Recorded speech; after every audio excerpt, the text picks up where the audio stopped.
आपका चैतन्य स्टडी पर मैं हूं सुमित राणा। दोस्तों, आज की इस वीडियो में हम डिस्कस करेंगे नदी घाटी सभ्यता और उसमें भी बेसिकली हम हड़प्पा सभ्यता के बारे में बात करेंगे। तो सबसे पहले जान लेते हैं सभ्यता क्या होती है। तो सभ्यता बेसिकली आपकी ये होती है किसी पर्टिकुलर रीजन का। सभ्यता को इंग्लिश में सिविलाइजेशन कहते हैं। तो आपकी जो सभ्यता होती है वो पर्टिकुलर रीजन का ये आपका कल्चर होता है, वो बाकी एरिया से बिल्कुल डिफ्रेंशिएट होता है, मतलब अलग अलग होता है। तो उसे हम कहते हैं सभ्यता, या कहेंगे अंग्रेजी में सिविलाइजेशन। जैसे हम हड़प्पा सभ्यता की बात करते हैं तो उसका रहने का, उसके खाने पीने का, उसका ट्रेडिशन था वो बिल्कुल और दूसरी सभ्यता थी या दूसरे पास का जो एरिया था उससे कैसा था, बिल्कुल डिफरेंट था। इसीलिए कोई कल्चर है वो कोई कल्चर है जो पर्टिकुलर एरिया में प्रिजर्व हो रहा है, पर्टिकुलर एरिया में ही डेवलप्ड हो रहा है, तो उसे हम कहते हैं सभ्यता। क्या कहते हैं? सभ्यता। तो आपने देखा होगा कि आज के समय में कुछ लोग होते हैं वो क्या नगरों में रहते हैं और कुछ गाँवों में भी रहते हैं, और उनके रहन सहन में थोड़ी क्या होती है, समानताएं होती हैं और कुछ असमानताएं भी होती हैं। क्या आपको पता है कि आज से 2500 वर्ष पहले नगर हुआ करते थे? मतलब आज से 2500 साल पहले नगर की प्रेजेंस थी या नहीं थी, ये बारे में आपको बात करनी है। ठीक है, आपको यह जानकर आश्चर्य होगा कि प्राचीन नगरों का निर्माण होता है वो आजकल की जो सुनियोजित नगर निर्माण प्रक्रिया है उसकी तरह होता है, ऐसा उस समय हमें अवशेष बताते हैं।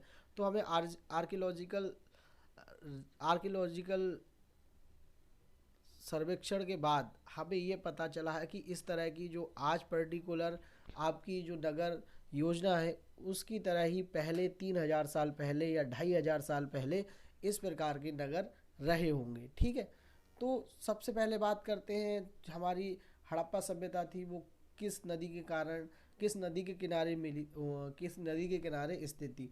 तो हड़प्पा है वो आपकी आपकी जो सिंधु नदी के किनारे, सिंधु और उनकी सहायक नदी के किनारे प्रिजर्व हुई थी या फिर वहाँ पर अवशेषों के द्वारा खोजी गई थी। इसे हम इंडस वैली सिविलाइजेशन के नाम से भी जानते हैं।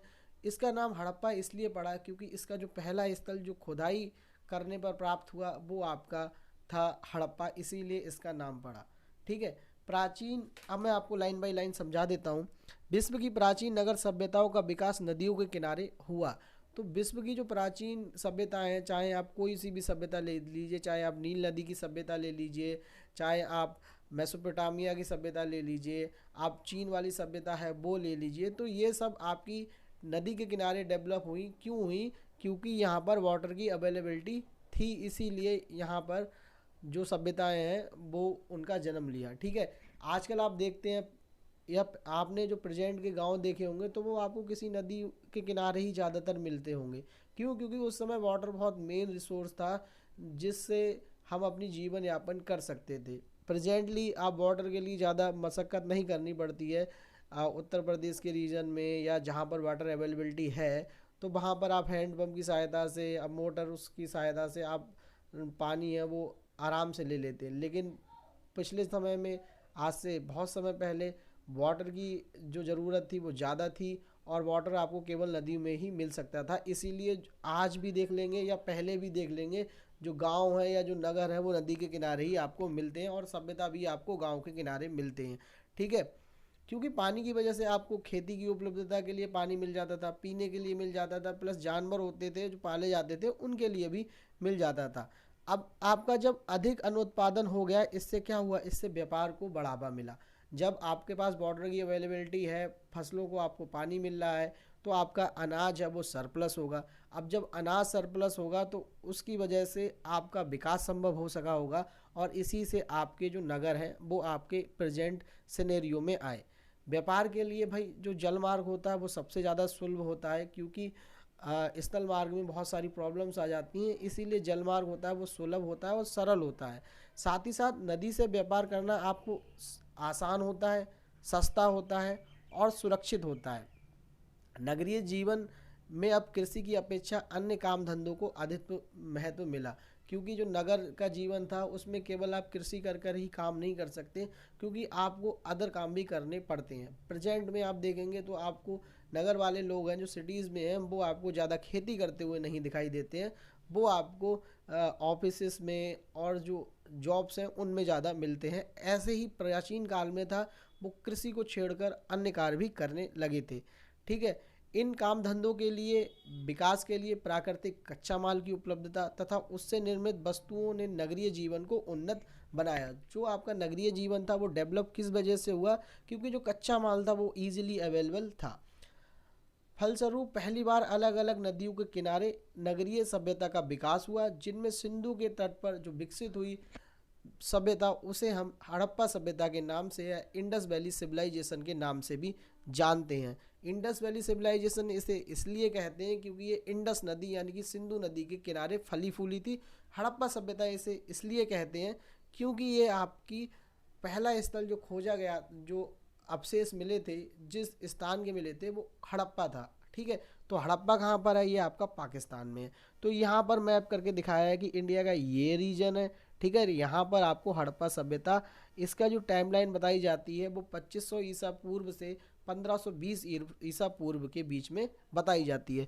तो यहाँ पर इसका एरिया को फ्लरिश करके बड़ा करके दिखाया गया है कि कहाँ पर आपका मोहनजोदड़ो है, अरब सागर कहाँ पर है, फिर आपकी जो बहुत सारी साइट्स हैं जैसे आपकी लोथल हो गई, आपकी कालीबंगन हो गई, मोहनजोदड़ो हो गई, तो इनके बारे में दिखाया गया है। मैप थोड़ा सही नहीं है, मैं आपको फिर भी समझा दूंगा। ठीक है, तो सबसे पहले 1921 की बात है, और 1921 के समय में भारत में अंग्रेजों का राज था, यानी कि अंग्रेज मेन पावर थे इंडिया के। ठीक है, तो अंग्रेज उस समय जो सारी एडमिनिस्ट्रेशन था, सब काम था, वो किसके द्वारा किया जा रहा था, वो अंग्रेजों के द्वारा किया जा रहा था। इसी वर्ष पुरातत्वविदों, जो पुरातत्वविद होते हैं, मैंने आपको पिछले चैप्टर में भी बताया कि पुरातत्वविद वो होते हैं जो ज़मीन से निकले हुए अवशेषों की स्टडी करते हैं या वहाँ पर खनन जो स्टडी के लिए कार्य करते हैं। ठीक है, तो उन्होंने पंजाब प्रांत है उसमें हड़प्पा नामक स्थल की खोज की। इस स्थल से प्राप्त अवशेषों की अध्ययन सॉरी इस स्थल से प्राप्त अवशेषों के अध्ययन से पुरातत्वविदों को यह ज्ञात हुआ, आर्कियोलॉजिस्ट को यह ज्ञात हुआ, यहाँ पर जो पहले कोई नगरीय सभ्यता थी, मतलब यहाँ पर नगरीय कल्चर था, कल्चर सिविलाइजेशन थी, वो डेवलप थी। सॉरी, कल्चर नहीं बोलेंगे, सिविलाइजेशन बोलेंगे। ठीक है, इसी प्रकार जो सिंध प्रांत में एक और गांव मिला जिसे लोग मोहनजोदड़ो कहते थे, और मोहनजोदड़ो का मतलब होता था मृतकों का टीला। यहाँ पर बहुत सारी हड्डियाँ मिली, नरकंकाल मिले, इसीलिए इसका नाम मोहनजोदड़ो और इसे हम मृतकों का टीला भी कहते हैं। मोहनजोदाड़ो एक मूवी आई जिसमें ऋतिक रोशन ने लीड रोल किया था, उसे भी आप देखें तो आप इस कहानी को कनेक्ट कर पाएंगे वहाँ से। ठीक है, यहाँ से नगरीय सभ्यता के आपको अवशेष प्राप्त हुए, मतलब जब खुदाई की गई पंजाब प्रांत के हड़प्पा एरिया में, तो वहाँ पर ये अवशेष मिले कि यहाँ पर कोई नगरीय सभ्यता होगी। हड़प्पा नामक स्थल इस सभ्यता के सबसे पहले मिले थे, इसीलिए इस सभ्यता का नाम हड़प्पा पड़ गया, जैसा कि मैंने आपको बताया। क्या पड़ गया, हड़प्पा सभ्यता पड़ गया। कोई पूछेगा आपसे रास्ते चलते हड़प्पा सभ्यता क्यों पड़ गया, तो आप उसे उत्तर देंगे हड़प्पा सभ्यता इसलिए पड़ा क्योंकि पहला स्थल जो अवशेषों का खोजा गया था, ठीक है, जिसकी खुदाई हुई थी, वो आपकी हड़प्पा थी। तो इन स्थलों की विस्तृत खुदाई, नीचे दबा हुआ एक बहुत बड़ा शहर मिला। ठीक है, तो लोग पहले ऐसा सोच नहीं रहे थे कि ऐसा भी कुछ हो सकता है, लेकिन जब उसकी खुदाई की गई तो एक विस्तृत बहुत बड़ा, जिसकी बहुत अच्छी अच्छी क्वालिटीज़ थी, और उसके जो रहन सहन का कल्चर था वो भी बहुत फ्लरिश था, वो आपको मिला। ठीक है, नगर ही नगर। तो जब धीरे धीरे आगे खोज शुरू हुई और आगे खुदाई की गई, तो उससे पता चला एक समय में एक नहीं, दो नहीं, बहुत सारे नगर थे। ये नगर सिंधु और उसकी सहायक नदी है, जैसे झेलम है, चिनाव है, ब्यास है, सॉरी ब्यास नहीं है। ठीक है, आपको मैं आगे बताऊंगा कौन कौन सी उसकी सहायक नदी हैं। ठीक है, तो सिंधु नदी है, जिनकी सहायक नदी उनके पास आपको मिले। ठीक है, जब ये खुदाई की जा रही थी तब इस सभ्यता के कुछ क्षेत्र आज पाकिस्तान में है और कुछ आपके भारत में है। भारत में जो है वो है आपके रोपड़ कहाँ पे मिलेगा, आपको पंजाब में मिलेगा। कालीबंगा कहाँ मिलेगा, आपको राजस्थान में मिलेगा। लोथल आपको कहाँ मिलेगा, गुजरात में मिलेगा। और लोथल है वो आपका एक डॉकयार्ड है, यानी कि बंदरगाह टाइप का है, मतलब वहाँ पर आपका व्यापार होता था। ठीक है, फिर आपका दहमाबाद है जो महाराष्ट्र में है।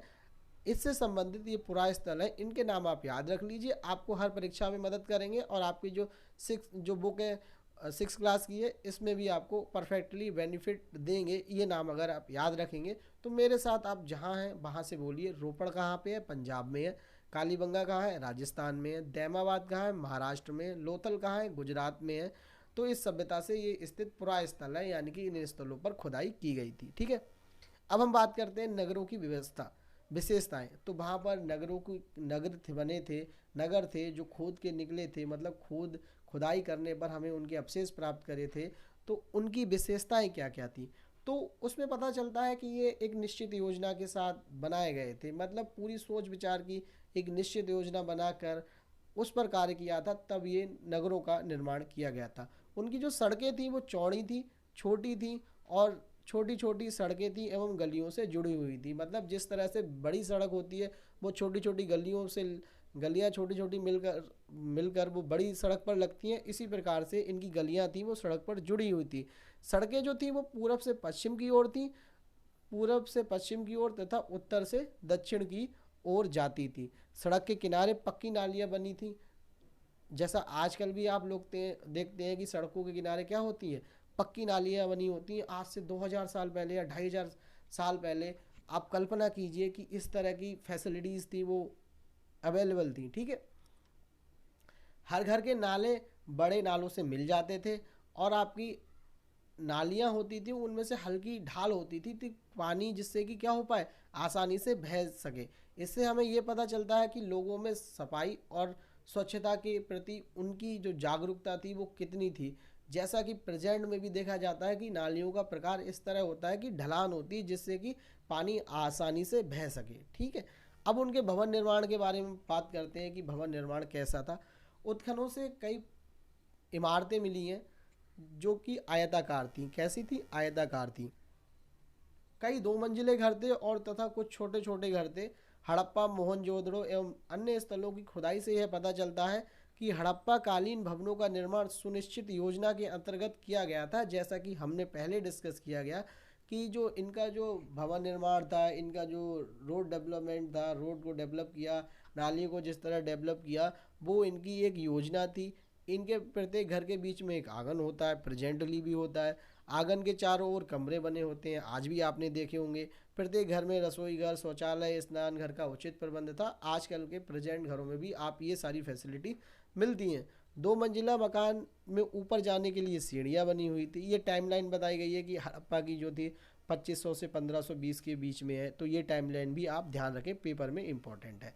इसमें एक घर बन के दिखाया है, घर बना हुआ दिखाया है कि किस तरह का घर हुआ करता था। तो देखिए ये बीच में आंगन दिखा रखा है, यहाँ पर शौचालय है, यहाँ पर कुआं है, और ये इसकी 4 दीवारी है। ठीक है, ये इसकी सीढ़ियाँ हैं, ये इसकी 2 मंजिल है, ऊपर वाला फ्लोर है। ठीक है, और ये बीच में दिख रहा है, ये क्या है? आंगन है। तो इस तरह का घर मिलता था। ठीक है, जो घर बना हुआ करता था वो पक्की ईंटों का हुआ करता था। आप इससे करीब 100 150 अभी अभी भी प्रेजेंटली गाँव में देख लीजिए कि जो घर होता है वो कच्ची ईंटों का बना होता है। ठीक है, मिट्टी का बना हुआ होता है, आज भी आपको मिलेगा। और उस समय देखिए तो कितना बेहतरीन होगा जब पक्की ईंटें मिल रही थी। ठीक है, सभ्यता हड़प्पा सभ्यता के नगरों की खुदाई में पक्के घरों के अलावा बड़े बड़े गोदाम मिले। गोदाम में क्या होता था भाई? तो गोदाम में अनाज रखा जाता था। आसपास का अनाज इकट्ठा करके गोदामों में रखा जाता था। घरों और गोदामों के अलावा मोहनजोदड़ो में एक पक्का सा स्नान घर मिला है। स्नान घर बेसिकली के लिए था, ये रिचुअल्स होते थे, यानी कि कुछ उनका धार्मिक कार्य हुआ करता था, तो उसमें बहुत सारे लोगों को नहाने के लिए ये आपका मोहनजोदड़ो में स्नानागार बना हुआ था। तो क्वेश्चन यहाँ से आ जाएगा आपका कि भाई स्नानागार कहाँ पर बना हुआ था? तो स्नानागार आपका मोहनजोदड़ो में बना हुआ था। कहाँ बना हुआ था? मोहनजोदड़ो में बना हुआ था। और मोहनजोदड़ो का अर्थ क्या होता है शब्द का? तो मृतकों का टीला, मृतकों का टीला। ठीक है, तो इसे आप याद रखेंगे, जरूर याद रखेंगे। अब इनके रहन सहन के बारे में बात कर लेते हैं कि इनका रहन सहन कैसा था। तो यहाँ के लोगों को चावल गेहूँ था उनका प्रमुख भोजन था। बहुत अच्छी तरीके से, मतलब बहुत चाव से ये खाते थे। सूती और ऊनी दोनों प्रकार के वस्त्र पहनते थे। गेहूँ, जौ, कपास, मटर, तिल और चावल की खेती किया करते थे। और ऊंचे कंधों वाला बैल, गाय, भैंस, बकरी, भेड़, सूअर, हाथी और उष्ट्र आदि पालते थे। तो इसमें क्वेश्चन आता है पेपरों में कि कौन सा पशु नहीं पालते थे या कौन से पशु के बारे में नहीं जानते थे। तो इसमें आप ध्यान रखेंगे घोड़ा, घोड़ा के बारे में नहीं जानते थे, ठीक है, घोड़े के बारे में नहीं जानते थे। कंगन है, पाजेब है, बाली है, अंगूठी है, ये इनके प्रिय आभूषण थे। मनका बनाने का कारखाना चहुंदड़ों से प्राप्त हुआ है। तो ये बात भी बहुत इंपॉर्टेंट है, इसे आप याद रख लीजिए कि मनका कहाँ पर मिला है। तो मनका आपका मिला है चहुंदड़ों पे। कहाँ पे मिला है? चहुंदड़ों पे, ठीक है। कहाँ मिला है? चहुंदड़ों पे। बार बार बोलिए, कहाँ मिला है? चहुंदड़ों पे, ठीक है। और आप मिट्टी के आभूषण भी देख सकते हैं जो यहाँ पर आपके बने हैं। फिर इनके देवी देवताओं के बारे में बात कर लेते हैं कि कौन कौन से देवी देवताओं की ये पूजा करते थे। तो अभी हम आगे प्रश्न पर जब जाएंगे तो उनके एक मूर्ति देखेंगे। चलिए देख लेते हैं। तो ये एक मूर्ति है जो इनकी मातृ देवी की है। तो ये मातृ देवी की पूजा करते थे। और प्लस ये जो सींगों वाले देवता हैं इनकी पूजा करते हैं, जो हम प्रेजेंटली बात कर रहे हैं। जो देख लीजिए ये सींगों वाले देवता हैं, इनके बारे में बात करते हैं। तो चलिए पढ़ लेते हैं। तो मिट्टी की मूर्ति उन लोगों की देवी की मूर्ति थी। पत्थर के चौकोर पट्टों पर भैंसे के सींग का चित्र है। उसके चारों तरफ कई जानवर बने हैं। यह कोई देवता होंगे, संभवतः सिंधुवासी पशुओं को देवता मानकर इसकी पूजा करते होंगे। तो ये वाली जो पिक्चर जो आपको दिख रही है ये पशुओं के देवता के बारे में है और ये इनकी मातृ देवी की पिक्चर है, ठीक है। मतलब ये आपको खुदाई पर मिले हैं, ठीक है। इसके अलावा कुछ मोहरे, पीपल की पत्तियां और सांप की आकृतियां जैसी भी बनी हैं। शायद इन सब की पूजा किया करते हैं। जैसे आप प्रेजेंटली देख लीजिए पीपल है, उसे भी आप जो उनका त्यौहार होता है उसे उस पर भी पूजा करते हैं, ठीक है। जिसमें सांपों को दूध पिलाया जाता है, जिसे हम बेसिकली नाग पंचमी कहते हैं, सही है। तो इस तरह की उनके जो पूजा पाठ करते थे उनके देवी देवताओं के बारे में बात है। मातृशक्ति की उपासना की जाती थी, शिव की पूजा की जाती थी, वृक्ष की पूजा और पशु की पूजा ये मेनली की जाती थी। अब इनके काम धंधे के बारे में बात करते हैं। तो जब लोग पत्थर से औजार और हथियार बना लेते थे तो उन्होंने धातुओं की चीज़ें बनाना अब स्टार्ट कर दी।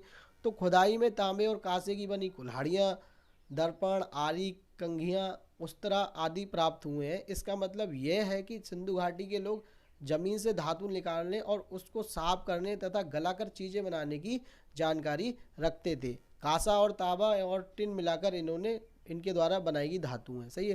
कांसा, तांबा और टिन को मिलाकर बनाई गई धातु, सॉरी कांसा जो है वो आपका तांबा और टिन को मिलाकर बनाई गई एक धातु है। तो आश्चर्य की बात यह है कि धातु की चीज़ें बनाने के साथ साथ लोग पत्थर के औजार भी बनाया करते थे। कारण शायद ये रहा होगा कि तांबा एवं कांसा जैसी धातुएं पत्थर की तुलना में ज़्यादा मजबूत नहीं थी। तो ये बात हमको पता चलती है। प्लस इन्होंने यहाँ पर हमें दो जोड़ी दो बड़ी खोज छपी हैं। एक क्या है? पहिया, और दूसरा क्या है? बैलगाड़ी, ठीक है। अब इनके बर्तन भी देख लीजिए आप कि चक्के का इस्तेमाल कर मिट्टी के बर्तन का प्रयोग होने लगा, इसलिए पहले की तुलना में अब अच्छे किस्म के बर्तन बनाए गए। तो मोहनजोदड़ो से प्राप्त एक कांसे की बनी नर्तकी की मूर्ति है और से लकड़ी से बनी हुई ये मूर्ति, तो इनका भी आप ध्यान रखें। फिर वस्तु विनिमय के बारे में जानते हैं। तो वस्तु विनिमय बेसिकली होता क्या है? विनिमय का मतलब होता है चेंज, मतलब एक वस्तु की जगह अपनी दूसरी वस्तु दे दी तो हम इसे विनिमय कहते हैं, ठीक है। अब वस्तु विनिमय के बारे में बात करते हैं। हड़प्पा सभ्यता के लोग एक वस्तु के बदले दूसरी वस्तु को लेकर या देकर व्यापार करते थे। इसे हम वस्तु विनिमय या अंग्रेजी भाषा में हम इसे बार्टर सिस्टम कहते हैं। इसमें क्या होता है कि अगर मान लीजिए आपको चावल की ज़रूरत है और आपके घर में चावल नहीं है, तो चावल की ज़रूरत है और आपके घर में चावल नहीं है, तो आपने क्या काम करा? अपने घर की दाल किसी को दे दी और उससे क्या ले लिए? चावल ले लिए। तो इसे हम बार्टर सिस्टम या वस्तु विनिमय प्रणाली कहते हैं। उस समय रुपये और पैसे का प्रचलन नहीं था और वे सिक्कों का प्रयोग भी नहीं करते थे, ठीक है। तो वस्तु विनिमय के बारे में आप जान गए। जैसा अभी भी गाँवों में देख लीजिए, आज से करीब 20 साल पहले देख लीजिए समथिंग, तो क्या होता था? अगर आपको बाल कटवाने हैं और नाई को आप क्या काम करते थे? दाल दे देते थे, चावल दे देते थे, तो नाई आपके बाल काट देता था। वो भी आपका वस्तु विनिमय प्रणाली यानी कि बार्टर सिस्टम का एग्जाम्पल है, ठीक है। अब बात कर लेते हैं इनके व्यापार के बारे में। हड़प्पा नगरों के पत्थर, हाथी दांत, धातु एवं मिट्टी की बनी हुई वस्तुएं मिली हैं। कुछ विद्वान सोचते हैं कि ये वास्तव में व्यापारियों की मोहरें थी, मतलब ये मोहरें इस टाइप की मिली हैं जिस पर ये आप देख लीजिए, ये गैंडे का और ये दूसरा जो नंदी होता है यानी कि जो पूजनीय पशु है उसके चित्र आपको दिख रहे होंगे, ठीक है। ये विभिन्न आकार की हुआ करती थी। इन पर मोहरे आदमियों की आकृति, कुछ जानवरों की, पौधों की और कुछ बर्तनों की आकृति मिला करती थी। व्यापारी जब एक जगह से दूसरी जगह सामान बेचते थे तो सामान बांधकर उस पर गीली मिट्टी छापते होंगे और गीली मिट्टी पर अपनी मोहर की छाप बना देते होंगे, जिससे कि उनकी पहचान बन सके, इसीलिए ये काम किया जाता था। तोल और नाप के लिए बटखरे और पैमाने का प्रयोग करते थे। ऐसी मोहरें दूसरे देशों में भी पाई गई हैं, खासकर मेसोपोटामिया जो प्रेजेंट में इराक है। तो ऐसा लगता है कि यहाँ पर इनका व्यापार हो रहा हो। अब आप ही समझ लीजिए कि एक जगह की चीज़ दूसरी जगह और दूसरी जगह की चीज़ मिल रही है तो उससे व्यापार के चिन्ह मिलते हैं, ठीक है। हमने अपना पाषाण काल चैप्टर 2 डाल रखा है, इसे भी आप ध्यान रखें और इसे भी जाकर देखें। अब हम बात करते हैं लिखावट की। तो इनकी जो लिखावट है वो चित्रात्मक थी और वो आज तक किसी को समझ में नहीं आई है, इसीलिए इसे ऐतिहासिक काल के अंतर्गत रखा जाता है, क्योंकि उस समय लिखने के साक्ष्य तो थे लेकिन हम उसे पढ़ नहीं पाए, इसीलिए इसे ऐतिहासिक काल में गिना जाता है। और इनकी जो लिपि थी वो चित्रात्मक थी, यानी कि चित्र से लिखा जाता था, ठीक है। ये बात आपको याद रखनी है। नगरों के ख़त्म होने के विभिन्न कारण बताए गए हैं, जैसा कि आप मोहनजोदाड़ो मूवी में देखेंगे तो वहाँ पर फ्लड आ गया था, बहुत बाढ़ आ गई थी, उसकी वजह से इनका नगर ख़त्म हो गए थे।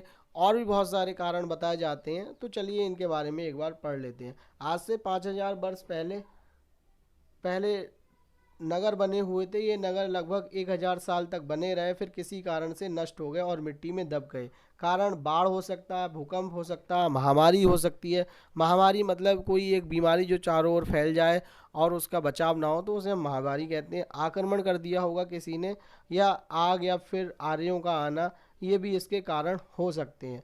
सो दोस्तों, इसमें जो जानने के लिए पॉइंट है, ये कांस्य युगीन सभ्यता थी आपकी, जो हड़प्पा सभ्यता हम पढ़ रहे थे।